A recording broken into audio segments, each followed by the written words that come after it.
While researching a different video, I noticed a pattern in the credits for Retro Studios. It's not a smoking gun or anything, it could well be absolutely nothing, but one interpretation could point to the presence of a small, very small, second string team working on another title. I wrote the script that follows a while ago with the thought in mind that this could be a Donkey Kong Country game, but it also occurs to me that the same logic could fit Retro Studios working on Star Fox. This is because, as a number of people have pointed out, the lip syncing on the Star Fox game fits the English voices in a way that might be unusual for a Japanese studio. I'll probably do a separate video focusing on the Star Fox developers in due course, but for now, let me talk you through why I think there's a low but not impossible chance that there is a secondary group, possibly a Donkey Kong Country group, at Retro right now. First up, for broad context, we need to understand how Nintendo structure their teams to cover titles from multiple properties. We have plenty of precedent for studios in Nintendo's orbit handling usually two, but sometimes more, different properties and simply batting them back and forth. Perhaps the most obvious being Camelot, who for a quarter of a century have been handling Mario Tennis and Mario Golf, both in individual games or as part of compilations, with only the brief false dawn of Golden Sun in 2010 breaking up the pattern. Next level games routinely bounce between multiplayer games with a team sports aesthetic to Luigi's Mansion titles. The Paper Mario team would kibitz on WarioWare between games, and of course, in the core groups in Japan, we know that the Pikmin and 2D Mario games shared developers, as did Splatoon and Animal Crossing. Generally speaking, while the senior figures of each property would sometimes receive credits on other titles, these would often be in more junior roles or with lower ranked credits. The suggestion being that while these people might be part of the same broad team, they didn't necessarily have the same focus on the individual game in question. At Nintendo's other American studio, Redmond's Nintendo Software Technology, we can see that F-Zero 99 director Chris Polney was not credited at all on Mario vs. Donkey Kong for Switch, which released just a few months after F-Zero 99, while the director of that title, Vivek Malwani, was credited simply under additional design on F-Zero 99. Now, this is far more complicated with Retro Studios for quite a number of reasons. Firstly, Retro Studio games have usually involved a fair amount of personal direction from Japan. While a lot of flack has been directed Retro's way for the choices made in Metroid Prime 4, we have multiple interviews from Kensuke Tanabe taking credit for the concept of the Federation troopers, the motorbike, the desert, the narrative direction, and so on. By way of comparison, we can see in the case of something like Luigi's Mansion that EPD's Yoshihito Ikebata has taken a major lead from the Japanese side, and although he has been credited as a supervisor or co-producer on other Nintendo games, the titles where he's interviewed and where he seems to have the most direct influence is indeed Luigi. At Next Level Games, while there are differences in the staff deployment, it's not immediately clear to me that as of the 2022 credits for Mario Strikers Battle League, that there was a split in the offing, although with that studio expanding, I suspect it may become more likely that they will have concurrent games, particularly after they finish development on Luigi's Mansion 4, which seems almost certainly to be their current title. Also, we know that the credits of Metroid Prime 4 represent a very long period of time. Retro Studios had about 7 years on the project, and so it's perfectly conceivable that people could have been senior leaders at one phase of the project, but working on something completely different at another point.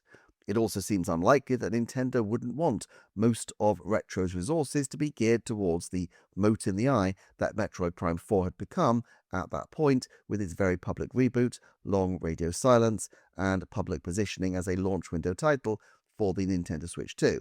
The hiring patterns for Retro in recent years seem to include a fair number of Halo devs and others who might feel like a better fit for a Prime title than a country one. There are even key people from the Donkey Kong Country days, like Vince Jolly, who's left the company entirely. Still, we know that by 2021, Nintendo was aggressively expanding its development operations. This is roughly when Kazuya Takahashi was hired and began assembling the team that would ultimately take EPD8's Donkey Kong Bonanza prototype to the finish line. In 2021 also, Nintendo announced that they were going to be expanding Super Nintendo World with a Donkey Kong area. By 2023, Nintendo knew that Mario movies were not just a success, but a monster hit for them, and this raised the profile especially of Donkey Kong. And in 2025, they launched Donkey Kong Bonanza as only the second major first-party title for their new system. At any of these points, someone at Nintendo must have asked the question of what to do with 2D Donkey Kong, and it feels unlikely that nobody at least mentioned the fact that a large number of the devs behind the highly celebrated Tropical Freeze are still at Retro Studios. It feels credible to me, therefore, that at some point along the way, a small group of developers were tasked with working on a new Donkey Kong Country game. The assistant producer on the previous titles, Risa Tabata, was still linked to Retro through Metroid Prime 4, but with Kensuke Tanabe seeming to be heading for retirement and with Tabata already having taken over from him as the producer of the Paper Mario series from 2024's The Thousand Year Door remake, it feels completely conceivable that she could already have been assembling a group for a further Donkey Kong Country game if she is inheriting this part of Tanabe's portfolio as well.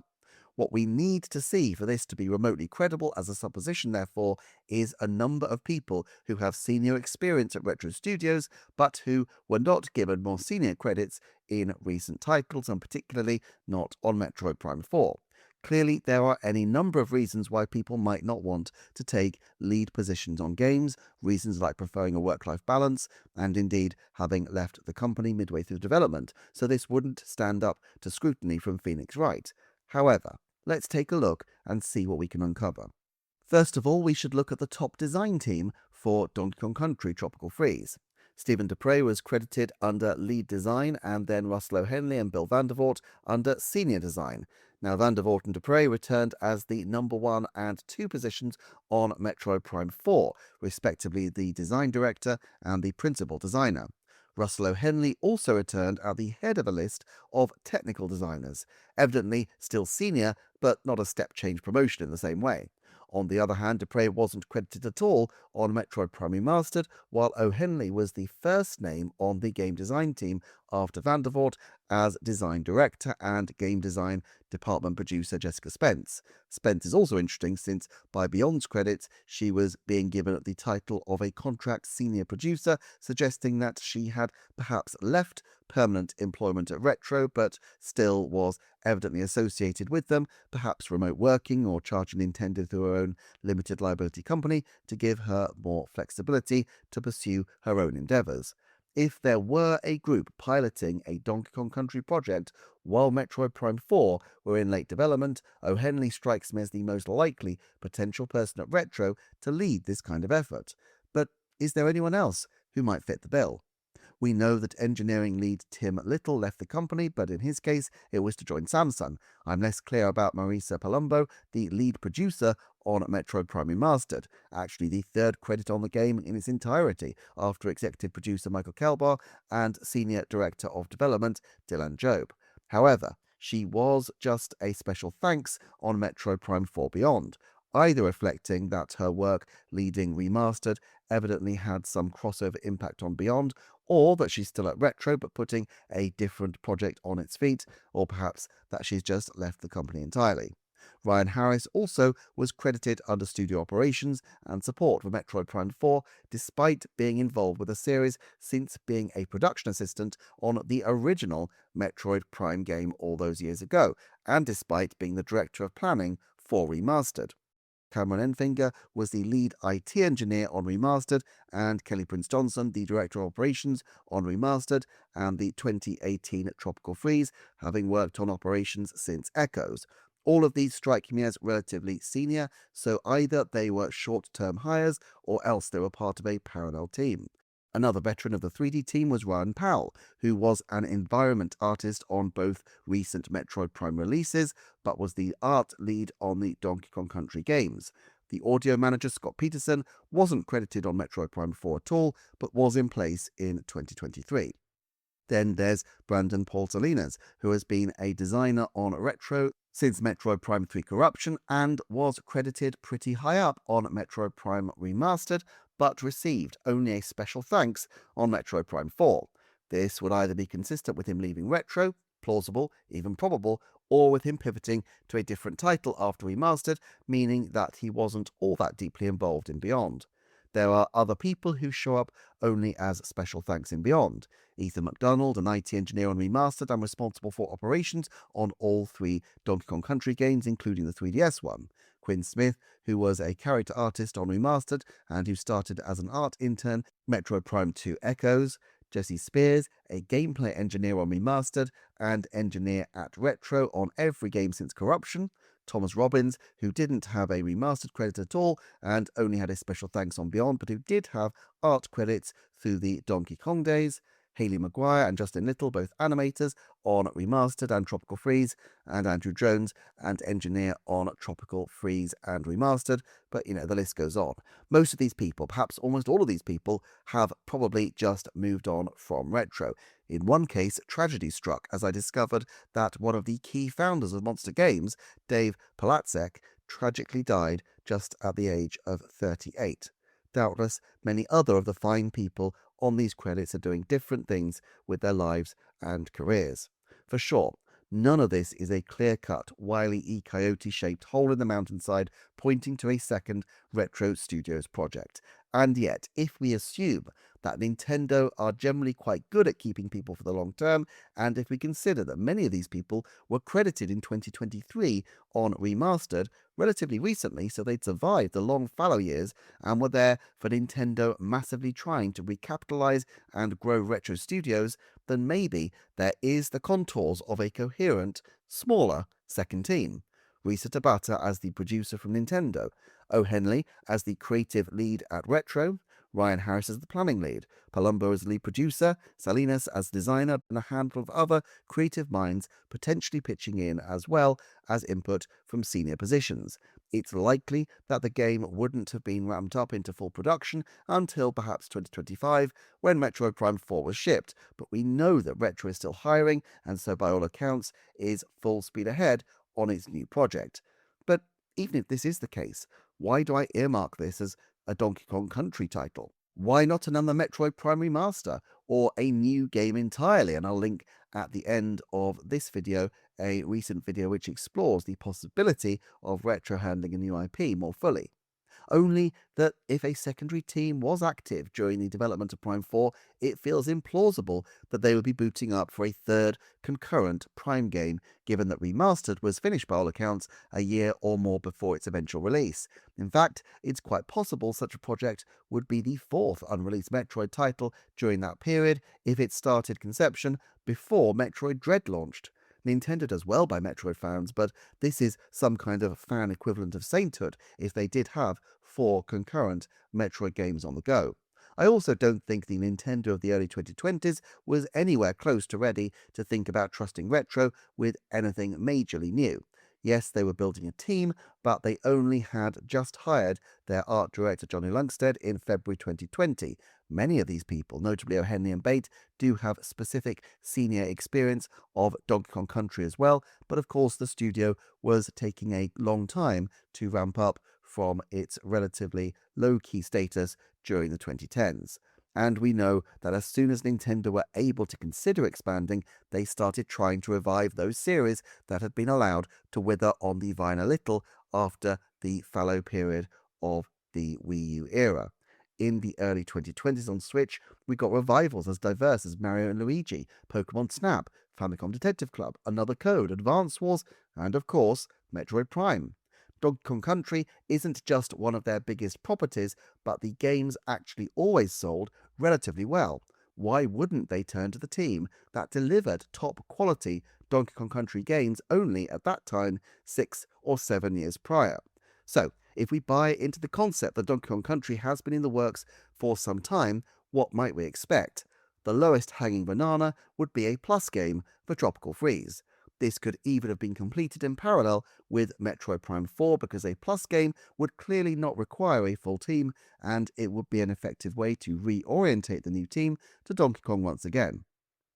If this game were booted up as Remastered wrapped in 2021 or 2022, which would only have been 3 years after the Switch Tropical Freeze was released, so when working on Donkey Kong Country had still been a relatively recent blip on the radar for Retro Studios, you might imagine that it could have been finished by 2023. Now, perhaps Nintendo wasn't thinking this far ahead with its Nintendo Switch 2 edition titles, but the fact that it basically ixnayed DLC for many Switch games from around 2021 onwards means I think that they always saw it as a target to use Nintendo Switch 2 editions to bridge the console transition. Apart from anything else, this was effectively what they did with the slew of Wii U ports in the early years of Switch. But why would Nintendo sit on a Donkey Kong Country expansion? Well, they also had Donkey Kong Country Returns to release in 2025 after what seems to have been slightly more than a 3-year development window. That game directly tied into their new theme park expansion, and so there really wasn't an optimal space for Tropical Freeze in the mid-2020s. Besides, if Nintendo liked to experiment and frequently their Plus games take things in surprising directions, then perhaps they could be looking at something quite distinct. Meet Up in Bellabelle Park, Bowser's Fury, and Jamboree TV are all, in different ways, quite distinct from their original titles, and so far from being just simple expansions of the core game, in the case of Tropical Freeze, which is almost universally acclaimed as one of the all-time greats, I could see something more than a few extra levels being implemented. My guess is that if we do see an expansion, it would therefore take a different tack, perhaps spotlighting multiplayer, expanding a side character like Cranky or Dixie, or trying a different kind of gameplay structure, perhaps a more Metroidvania take on Donkey Kong's world. This is the kind of thing where a small but very experienced team might be able to deliver something pretty exciting over the period of a couple of years, while 90% of the team were focused on Metroid Prime 4. My guess, therefore, is if we buy the split team hypothesis at all, that a significant amount of time in 2022 and 2023 would have been spent prototyping, and probably, if Nintendo was so minded, one of these prototypes could have been turned into a Tropical Freeze Plus game. Remember that Remastered relied heavily on outside contractors, notably from Mexico, to bring the product to the finish line, and it's completely possible that liberal use of outside contractors could have greased the wheels of production here as well. It wouldn't need the whole of Retro to work on such a game. That would leave 2024 and 2025 as the time to really start getting nailed down on the structure for Donkey Kong Country 6, so that the entire team could potentially pivot into full production of that game seamlessly after the end of Metroid Prime 4.